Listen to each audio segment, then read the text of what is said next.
Hello everyone, MS একাডেমিতে সবাইকে স্বাগত জানাই। যারা নাম্বার সিস্টেমের প্রাইমারি স্পেশাল যে অঙ্কগুলো আমরা শুরু করেছি, টোটাল 100খানা নাম্বার সিস্টেমের উপর করব, তার প্রথম 10টার প্রবলেম যারা দেখোনি আগের ক্লাসটা অবশ্যই দেখে নিও। সেটা ডেসক্রিপশন বক্সে লিঙ্ক দেওয়া আছে, অবশ্যই দেখে নেবে। তারপর এটা দেখো, আর যদিও প্রবলেম হবে না ওটা না দেখলে, এটা দেখতেই পারবে, অসুবিধা হবে না। তাও তুমি ওটা দেখে এটা দেখলে তোমার ভালো হবে, পরপর খাতাতে গুছিয়ে নেবে, বেশি সুবিধা হবে। ঠিক আছে, চলো আজকে আমরা 11 থেকে 20, মোট 20টা হচ্ছে, 20 পর্যন্ত আজকে পৌঁছে যাব। আগের দিন 1 থেকে 10 করেছি, আজকে 11 থেকে 20 করব। ঠিক আছে, চলো কোশ্চেনে চলে যাই। কি দিয়েছে? একটি ভাগ অঙ্কে ভাজক হলো ভাগশেষের দ্বিগুণ। একটি ভাগ অঙ্কে ভাজক হলো ভাগশেষের দ্বিগুণ, এইটুকু কথা যখন বলেছে আমি আগে বুঝে নেই কোনটাকে কি বলে। মাঝে যেটা থাকে সেটাকে বলে ভাজ্য, যেটা দিয়ে ভাগ করি সেটাকে বলে ভাজক, রেজাল্ট যেটা হয় সেটাকে আমরা বলি ভাগফল, নিচে যেটা থাকে সেটাকে আমরা বলি ভাগশেষ। বেশিরভাগ স্টুডেন্ট মিস্টেক কোথায় করে? ভাজ্য আর ভাজক নিয়ে। সেক্ষেত্রে আমি বলে দিই, বাড়ির সবসময় যে ছোট হয় সে মধ্যমণি, তেমনি এখানে বানানের দিক থেকে সব থেকে ছোট যে সে হচ্ছে মধ্যমণি। তো ভাজ্য হচ্ছে মাঝে আছে, বানানের দিক থেকে যেটা ছোট সেটা মাঝে থাকবে। চলো এবার কি বলছে, একটি ভাগ অঙ্কে ভাজক হলো ভাগশেষের দ্বিগুণ ও ভাগফল ভাগশেষের অর্ধেক, ভাগশেষ 12 হলে ভাজ্য কত হবে? তুমি কি করবে? সবার প্রথমে যেটা দেওয়া আছে সেটা লিখে ফেলো। ভাগশেষ দেওয়া আছে 12, ঠিক আছে, তাহলে ভাগশেষের জায়গায় বসিয়ে দিলাম 12। তারপর কি বলেছে? ভাজক হলো ভাগশেষের দ্বিগুণ, তার মানে ভাজক কি হবে? ভাগশেষের দ্বিগুণ, মানে এটা হয়ে যাবে 24, 12 দ্বিগুণ হয়ে গেল। ও ভাগফল ভাগশেষের অর্ধেক, ভাগফল যেটা সেটা ভাগশেষের অর্ধেক, এর অর্ধেক মানে এটাকে 2 দিয়ে ভাগ করো, তো সেটা হচ্ছে 6। তাহলে ভাগফল ভাগশেষের অর্ধেক এই দেওয়া আছে। কি চাইছে? ভাজ্য চাইছে। সিম্পল। কি করব? যেমন আমরা জানি যে যদি তোমাকে আমি 9 দিয়ে 9কে 2 দিয়ে ভাগ করতে বলতাম, লিখতে 2 4 8, 1 বাঁচত, তো এই মাঝের ভাজ্য, সেই ভাজ্য সমান কি হচ্ছে? ভাজক ইন্টু ভাগফল প্লাস ভাগশেষ।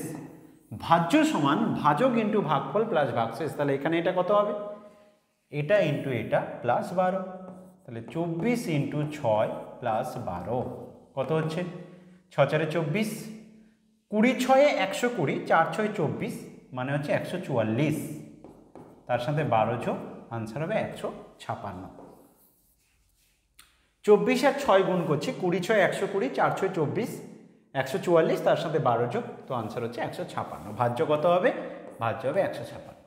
আশা করি বুঝতে পেরেছো। রিলেশনটাও ভালো করে মনে রাখবে, ভাজ্য সমান ভাজক ইন্টু ভাগফল প্লাস ভাগশেষ। ওকে, বোঝা গেছে? কমেন্ট বক্সে এটা কমেন্ট করে জানাও যে হ্যাঁ স্যার বুঝেছি। ওকে, পরে কোশ্চেনে যাচ্ছি। তাহলে কে দিয়েছে? 100 সকল উৎপাদকগুলোর সমষ্টি লেখো। আগে 100 কতগুলো উৎপাদক আছে সেটা কি করে জানবে?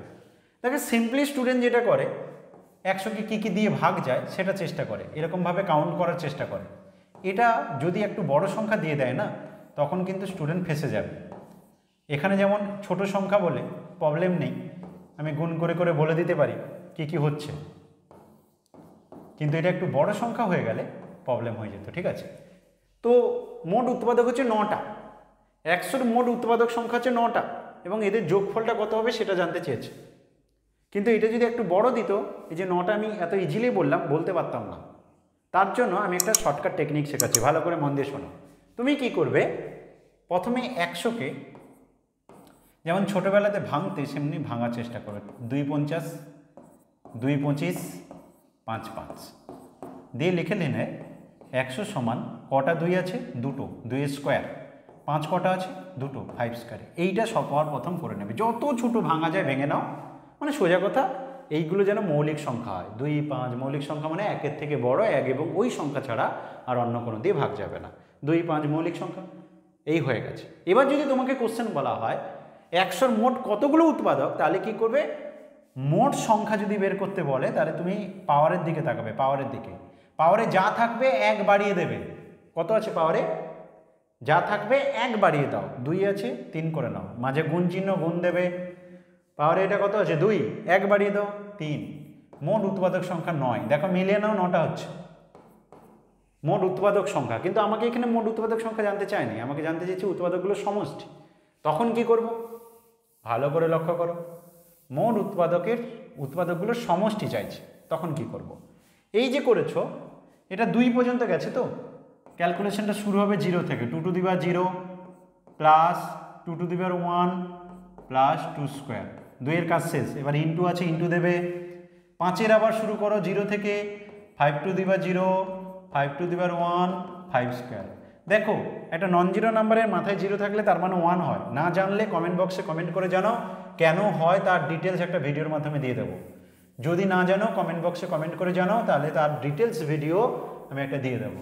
2 টু দি পাওয়ার 0 মানে 1, 2 টু দি পাওয়ার 1 মানে 2, 2 স্কোয়ার মানে 4, ইন্টু 5 টু দি পাওয়ার 0 মানে 1, 5, 25, তাহলে প্রথমটা হলো 7, দ্বিতীয়টা হলো 31, মোট দাঁড়ালো কত, 217। 217 হবে রাইট আনসার। এইটা কখন তুমি অ্যাপ্লাই করবে, ছোটোখাটো প্রবলেম দিলে ঠিক আছে, এমনি কাউন্ট করে যোগ করে করা যায়, কিন্তু এই প্রবলেম যত বড় দিয়ে দেবে না, যদি বলতো 360-এর সমস্ত উৎপাদকগুলোর সমষ্টি করো, তোমার জন্য হোমওয়ার্ক থাকলো 360, 360, 360-এর সকল উৎপাদকগুলোর সমষ্টি বের করো।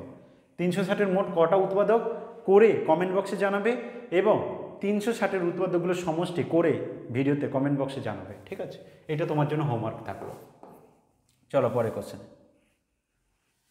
পূর্ণবর্গ সংখ্যা পাওয়ার জন্য 35574-কে n দ্বারা ভাগ করালে n এর সর্বনিম্ন মানটা জানতে চাইছে। বেশ, তুমি 35574-কে প্রথমে ভাগ করতে শুরু করে দাও। 2 দিয়ে করলাম, 2 একে 2, 1 15 2 7 14, 1 15 2 7 14, 1 17 2 8 16 7 14, পরের সাথে 22 আসতে 30, 3 দিয়ে যাবে, 3 5 15, 2 27, 3 9 27, 3 2 6, 2 27, 3 9 27, এরপর 9 2 11 25, যাচ্ছে না, 5929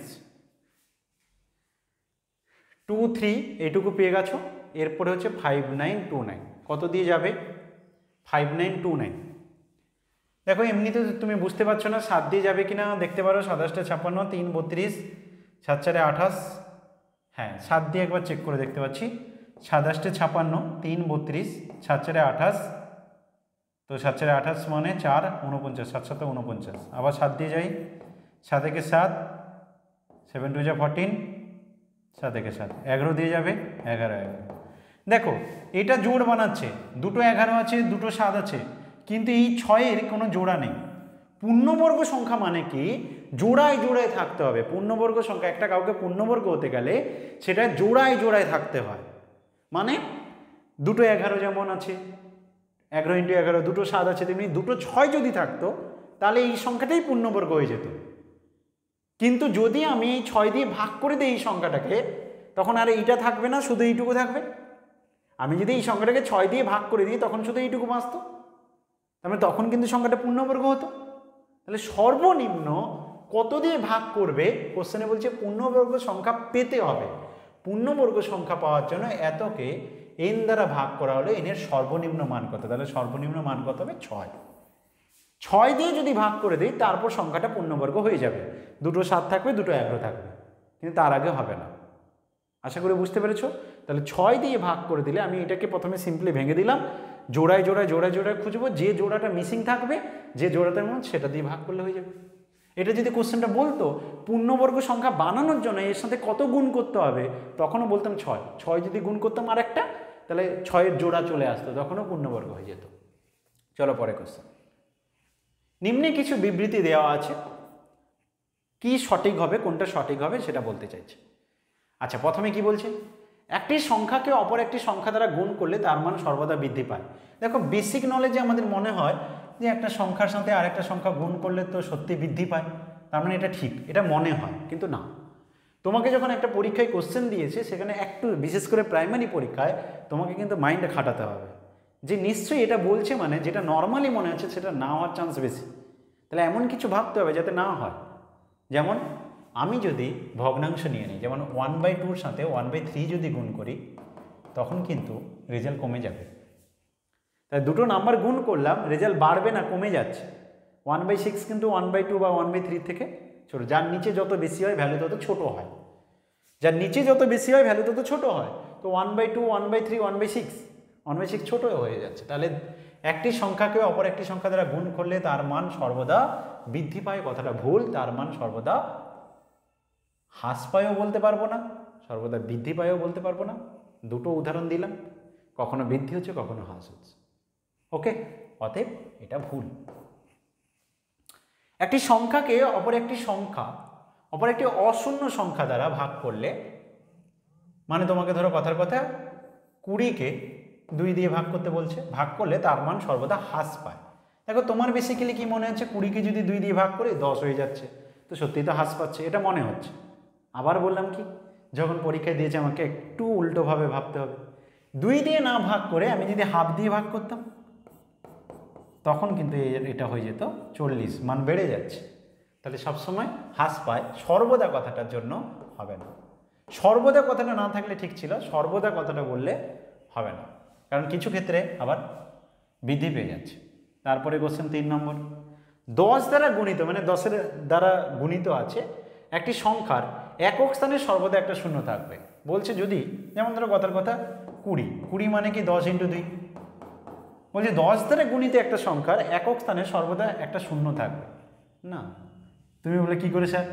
দেখো 10 × হাফ করো 5, এর একক স্থানে কোথায় শূন্য আছে?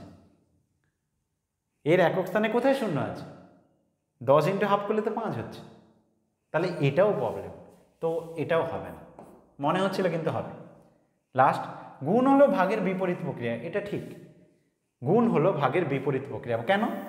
কারণ দেখো, আমি যদি 20 × 2 করি তাহলে হয় 40, আবার আমি যদি 40কে 2 দিয়ে ভাগ করি হয়ে যায় 20। তো গুণ হলো ভাগের বিপরীত প্রক্রিয়া, এটা ঠিক। অর্থাৎ 4 নম্বরটা শুধু ঠিক, তার মানে অপশন ডি রাইট, শুধুমাত্র 4। অপশন ডি রাইট, শুধুমাত্র 4। ঠিক আছে, চলো পরে কোশ্চেন।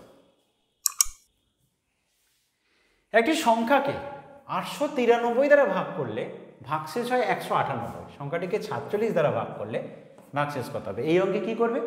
শুধুমাত্র এইটুকু জায়গাটা দেখবে, আর বাকি তোমাদের পরীক্ষা যা কোশ্চেন আছে সেখানে শুধু কি করবে, ওর ভাগশেষটাকে এই সংখ্যাটা দিয়ে ভাগ করে তোমার যেটা অবশিষ্ট বাঁচবে সেটা হবে আনসার। 198কে 47 দিয়ে ভাগ করো, কত দিয়ে যাবে? 47, 40 3-এ 4-এ দিলে, হ্যাঁ 4 দিয়ে দাও, 7 4-এ 28, 28 8, হাতে 2, 4 4 16 2 18, 188। 47 4-এ 188, 10 বেঁচে থাকবে, এটাই হবে তোমার আনসার। অপশন বি হবে রাইট আনসার। সিম্পলি কি করব, কিচ্ছু নয়, ভাগশেষ যেটা আছে সেটাকে এটা দিয়ে ভাগ করে দেব, অবশিষ্ট যেটা বাঁচবে সেটাই হবে আনসার। পরে কোশ্চেনে যাচ্ছি। একটি ভগ্নাংশে 5/8 এর সমতুল্য। আগের কোশ্চেনটা একটা কথা বলে নেই, এই কোশ্চেনটায় এটা কেন হয়, এরকম হওয়ার পিছনে কারণ কি, যদি জানতে চাও অবশ্যই কমেন্ট বক্সে জানো, আমি ডিটেলসে অ্যানালাইসিস করে বুঝিয়ে দেবো এটা হওয়ার পিছনে কারণ কি। শর্টকাট বলে দিলাম, হওয়ার পিছনে কারণ জানতে চাইলে, যদি আরও ইন্টারেস্ট গ্রো করতে চাও, সাবজেক্টকে ভালোবাসতে চাও, অবশ্যই জানাবে, আমি বলে দেবো। একটি ভগ্নাংশে 5/8 এর সমতুল্য একটি লবের, আচ্ছা 5/8 এর সমতুল্য মানে কি? মানে তুমি 5/8 এর পরিবর্তে উপরে একটা 2 গুণ করলে, নিচে একটা 2 গুণ করলে, 10/16, এটাও একই, এই দুটো একই নাম্বার, সমতুল্য নাম্বার। বা 3 গুণ করে দিলে 15/24 সমতুল্য নাম্বার, 4 গুণ করে দিলে 20/32 সমতুল্য নাম্বার, এইগুলো বলতে চাইছি। তা আমি কি করব, এরকম 2 3 4 পার্টিকুলার না করে একটা এক্স গুণ করে দেবো। আমি লিখলাম কি 5x/8x করলাম, এটা 5/8 এর সমতুল্য নিয়ে নিলাম, এটা এক্স গুণ করে দিলাম, উপর নিচে এক্স গুণ করে দিলাম, ঠিক আছে, যাতে কেটে দিলে আবার সেই 5/8 চলে আসে।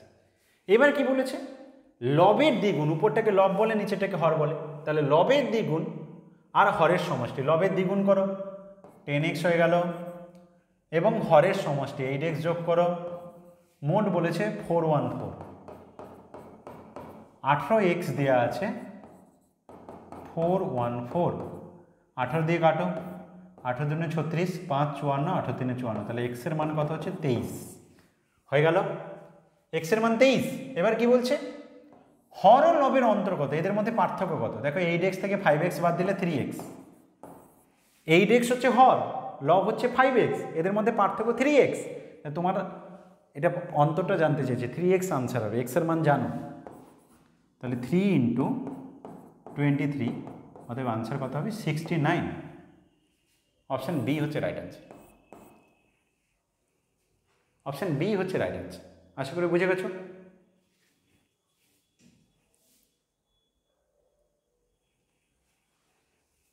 কোশ্চেন নম্বর 17 কি দিয়েছে ভালো করে লক্ষ্য করো। দুটি অখণ্ড সংখ্যার গসাগু।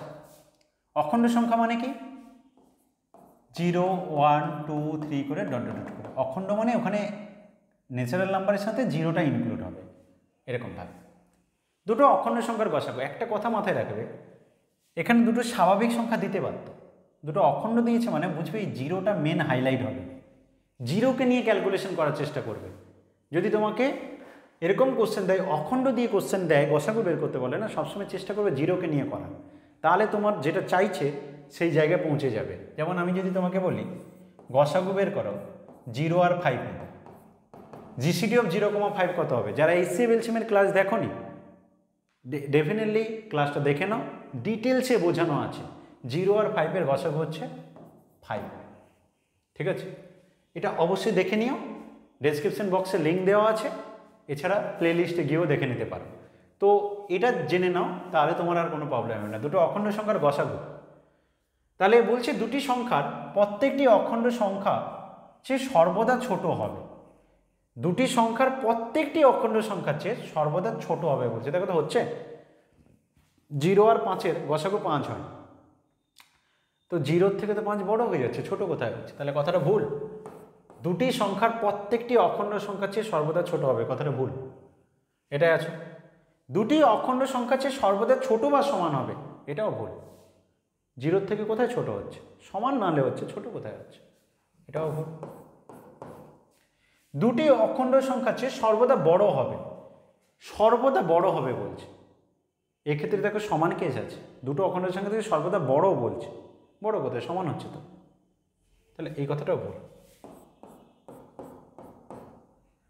দুটি অখণ্ড সংখ্যা চেয়ে সর্বদা ছোট বা সমান হবে যদি অখণ্ড সংখ্যা দুটি অশূন্য হয়। এবার যেহেতু কোশ্চেনে বলে দিয়েছে যে তুমি যার জিসিডি নেবে তাদেরকে অশূন্য হতে হবে, শূন্য নেওয়া যাবে না, তার মানে আমাকে এমন বলছে যে তুমি ধরো 2 আর 4-এর গসাগু করো, তখন কিন্তু আমি 2 পাচ্ছি, তখন এই মানটা কি হচ্ছে?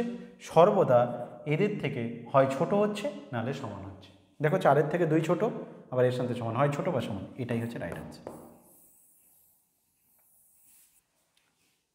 দুটি অখণ্ড সংখ্যার চেয়ে সর্বদা ছোট বা সমান কখন? না যদি অখণ্ড সংখ্যা দুটি অশূন্য হয়, দুটোই যদি অশূন্য হয়, একটা 0 হয়ে গেলে কিন্তু প্রবলেম হয়ে যাচ্ছে, দুটোই যদি অশূন্য হয় তখন এই কথাটা ঠিক আছে। তাহলে অপশন ডি হচ্ছে রাইট আনসার। অপশন ডি আর বি একই ছিল, কথাটা ডি আর তোমার কি, হ্যাঁ বি, ডি আর বি একই ছিল, কিন্তু এখানে শুধু মিসিং ছিল এই লাস্টের লাইনটা, এই কারণে বিটা ভুল গেছে। তো এখানে কিন্তু এই লাস্ট লাইনটা যোগ করে দিতে, আর আমি 0 নিতে পারবো না, তখন এটা আনসার হবে। ঠিক আছে, চলো পরে কোশ্চেন। নিখুঁত সংখ্যা কাকে বলে? আগে জেনে নাও ভালো করে, পারফেক্ট নাম্বার বা নিখুঁত সংখ্যা কি। দেখো একটা কোনো সংখ্যা তোমাকে দিলাম, তার উৎপাদক বের করতে বললাম, যেমন 6 দিলাম, 6-এর উৎপাদক কি? তুমি বলে স্যার 1 2 3 6, একদম ঠিক। যথার্থ উৎপাদক যদি বলা হয় না, তাহলে নিজে যে নিজের উৎপাদক হয় এই কেসটা বাদ দিয়ে দিতে হবে। যদি তোমাকে বলা হয় 6-এর যথার্থ উৎপাদক কটি, 6-এর উৎপাদক 4টা, যথার্থ উৎপাদক কটা? 3টি, নিজেরটা বাদ দিয়ে দিতে হবে। এই যথার্থ উৎপাদকগুলোকে যোগ করে দিলে যদি নাম্বারটা ফিরে আসে, তাহলে সেরকম নাম্বারকে বলা হয় নিখুঁত সংখ্যা। এই যথার্থ উৎপাদকগুলোকে যোগ করে দিলে যদি নাম্বারটা ফিরে আসে, সেই সংখ্যাকে বলা হয় নিখুঁত সংখ্যা। এবং নিখুঁত সংখ্যা রেয়ার, খুবই রেয়ার, মানে তুমি ভাবতে পারবে না এতটা রেয়ার। যেমন 1 অঙ্কের নিখুঁত সংখ্যা একটা আছে, তোমাকে যদি কোশ্চেন করে 1 অঙ্কের নিখুঁত সংখ্যা কটি, তুমি বলে একটি, কে? সেটা হচ্ছে 6। তোমাকে যদি বলে 2 অঙ্কের নিখুঁত সংখ্যা কটা আছে, তুমি বলবে একটি, কে? 28। 28 হচ্ছে 2 অঙ্কের একমাত্র নিখুঁত সংখ্যা। দেখে নাও, 28কেও করে দেখিয়ে দিচ্ছি।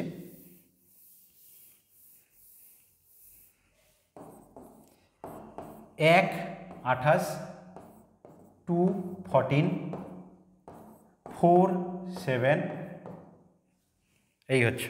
এবার 28কে বাদ দিয়ে দাও, যথার্থ উৎপাদকগুলো যোগ করো। 14 7 21, 25, 27, 28 হয়ে গেছে। তো 28 হচ্ছে নিখুঁত সংখ্যা। 2 অঙ্কের একটা আছে, 3 অঙ্কের সেটাও একটা, কে? 496। এরকম 4 অঙ্কেরটা তোমার হোমওয়ার্ক থাকলো, অবশ্যই কমেন্ট বক্সে এসে কমেন্ট করে জানাবে 4 অঙ্কের নিখুঁত সংখ্যা কী হবে এবং কটি হবে, অবশ্যই কমেন্ট বক্সে জানাবে। তাহলে এখানে আমাদের কোশ্চেন কী দিয়েছে? কোশ্চেন বলছে 42 ও 28-এর জন্য কি বলতে পারো। তাহলে আমি তো এক্ষুনি বলে দিলাম যে 2 অঙ্কের নিখুঁত সংখ্যা কেবলমাত্র 28ই আছে, আর কেউ না। তার মানে দুটো নিখুঁত সংখ্যা কথাটা ভুল, কেউই নিখুঁত নয়, ভুল। 42 নিখুঁত কিন্তু 28 নয়, কথাটা ভুল। 28 নিখুঁত, 42 নয়, এটাই ঠিক। ওকে, বুঝে গেছো? তাহলে নিখুঁত সংখ্যা সম্বন্ধে জানলে ভালো করে এই কোশ্চেন কোনো ব্যাপার নয়। পরের কোশ্চেন, দুটি অখণ্ড সংখ্যার গুণফল 552, মানে গুণফল 552 মানে যেমন 1 × 552। আবার ধরো 2 দিয়ে 2 ইন্টু কত হবে? 2 2 4, 15 2 7 14, 1 12, 2 × 276। আবার 4 ইন্টু 5 5 10 12, 3 দিয়েও ভাগ যাবে। 3 দিয়ে ভাগ করলে 3 1 3, তারপর হচ্ছে 3 1 3। এরকম যদি প্রবলেম হয় না, তোমরা ওরকমভাবেও করতে পারো, আমি ওরকমই দেখে দিই। এখানে তো এটা বড় সংখ্যা, এরকম করতে গেলে হয়তো টাইম বেশি চলে যাবে, তার থেকে ভালো তুমি এরকম করে নাও। 552কে 2 দিয়ে ভাগ করো প্রথমে, তাহলে 2 2 4, 1 15, 2 7 14, 1 12। তারপর তুমি 2 দিয়ে আবার দাও, 2 1 2, 2 3 6, 1 16। 2 দিয়ে আবার দাও, 2 6 12, 1 18, 2 9 18। 3 দিয়ে দাও, 23। হয়ে গেছে, এই পর্যন্ত থাক। এবার দেখো, বলছে দুটি অখণ্ড সংখ্যার গুণফল 552, মানে এবার তুমি ইজিলি বলতে পারবে, যেমন 1 × 552, তারপর কি 2 ইন্টু বাকি পার্টটা 276, ঠিক আছে। আচ্ছা 3 ইন্টু কত হবে? 3 ইন্টু বাকি পার্টটা মানে এই তিনটে, এইটা 23-এর সাথে 23 দুনে 46, দুনে 92, দুনে কত হচ্ছে 184, এরকম আছে, ঠিক আছে। তারপর 4 ইন্টু যদি করতে চাও, তাহলে 4 ইন্টু 138, এরকমভাবে সব আছে, ঠিক আছে। এরকম অনেক আছে, যতগুলো বানাতে পারবে আমরা এরকম অনেকগুলো বানাতে পারবো। এবার ঘটনা যেটা হয়, আমি একটা জিনিস বোঝানোর চেষ্টা করছি, ভালো করে শোনো। একটা উদাহরণ দিয়ে, আমি সহজ উদাহরণ দিয়ে একটু বোঝানোর চেষ্টা করছি, একটু মন দিয়ে শোনো, তাহলে দেখবে এটা বুঝতে পারবে। কোশ্চেনে বলছি সমষ্টির সম্ভাব্য ক্ষুদ্রতম মান কত হবে, এরকম লেখার পরে সব থেকে ক্ষুদ্রতম মানটা, সমষ্টির ক্ষুদ্রতম মানটা জানতে চাই। যেমন ধরো 100-100 উদাহরণটা দিয়ে দেখাই। 1 × 100, 2 × 50, 4 × 25, 5 × 20, আর একটা আছে 10 × 10। ভালো করে লক্ষ্য করো, সর্বনিম্ন সমষ্টি যেটা আসবে সেটা কোথায় আসছে? এই জায়গাটায়। 10 + 10 করলে 20। তারপরে দেখো যত এগুলো নিচ্ছি, আমি যদি এই পেয়ারটা নিতাম তাহলে হতো 25, এই পেয়ারটা নিতাম তাহলে হতো 29, এই পেয়ারটা নিলে হতো 52, এরকম যোগফল ধীরে ধীরে কিন্তু বেড়ে যাচ্ছে। তাহলে একদম ক্লোজ নাম্বার, কাছাকাছি যেটা হবে, সেই যে ফ্যাক্টর দুটো, তাদের গুণফলটাই কিন্তু নিলে সেই ক্ষেত্রে যে দুটো সংখ্যা আসবে তার যোগফলটা সম্ভাব্য ক্ষুদ্রতম আসবে। তার মানে আমি বলতে চাইছি, এই যে আমি 552কে ভেঙেছিলাম,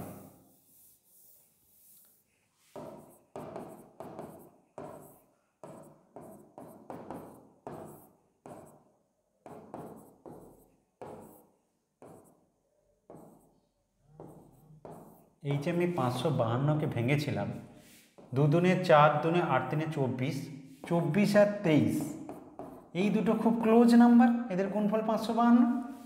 এই দুটোকে যদি নেই, সেক্ষেত্রে সমষ্টিটা সর্বনিম্ন হবে 24 + 23, 47। এবার যদি বলতো যে ক্ষুদ্রতমর পরিবর্তে সমষ্টির সম্ভাব্য বৃহত্তম মান বলো, তাহলে কিন্তু আমরা কোনটা নিতাম? 1 × 552 কেসটা নিতাম। এই ক্ষেত্রে যোগফলটা 553 হতো, তখন আনসারটা হতো 553। এটা যদি বৃহত্তমটা চাইতো, ক্ষুদ্রতম চাইছে তাই 47 হবে। বুঝেছো? কমেন্ট বক্সে জানো।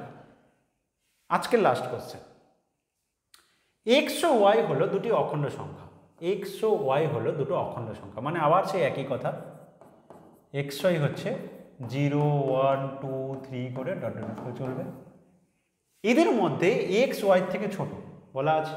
তাহলে দেখো যে কথাটা বলছি, যখনই অখণ্ড নিয়ে গসাগুর কথা বলবে না, সবসময় 0 কিন্তু হাইলাইট করবে, দিলে দেখবে তুমি বুঝতে পারবে। আমি তাহলে কি কাজ করি, একটাকে 0 ধরে নিই, একটাকে 6 ধরে নিই। 0 6 গসাগু কত? 6। তাহলে 0 এক্সকে 0 ধরলাম, ওয়াইকে 6 ধরলাম। এই যে সাইনটা যার দিকে মুখ করা আছে সে বড়। এবার বলছি এক্স ও এর গসাগু কত হবে। এবার বলো তো, আমি একটা পার্টিকুলার উদাহরণ নিয়েছি, আর একটা উদাহরণ নিলে আমি 2 4 এরকম কিছু নিতাম, একটা উদাহরণ নিয়েছি। এবার বলছি এক্স ও এর গসাগু, বলছে সর্বদা এক্সের থেকে বড় হবে। বলছে এই দুজনের গসাগুটা সর্বদা এক্সের মান কত ধরেছ? 0। গসাগুটা সর্বদা বলছে বড় হবে। এই উদাহরণে কিন্তু তুমি দেখতে পাচ্ছ বড়, ঠিক আছে, এই উদাহরণে বড় দেখতে পাচ্ছ, মানে তুমি এটা নিয়ে ডাউটে আছো। বেশ, এই উদাহরণটাতে পার্টিকুলার। বেশ, সর্বদা ছোট হবে, এটা তো ভুল। সর্বদা ছোট হবে 0 থেকে, তো 6 বেরিয়ে গেছে। তোমার এইটা হচ্ছে গসাগুর মানটা, আর এক্স হচ্ছে 0, ঠিক আছে, এক্স ধরেছ 0, তাহলে বলছে সর্বদা 0 থেকে ছোট হবে গসাগুটা। কথাটা ভুল।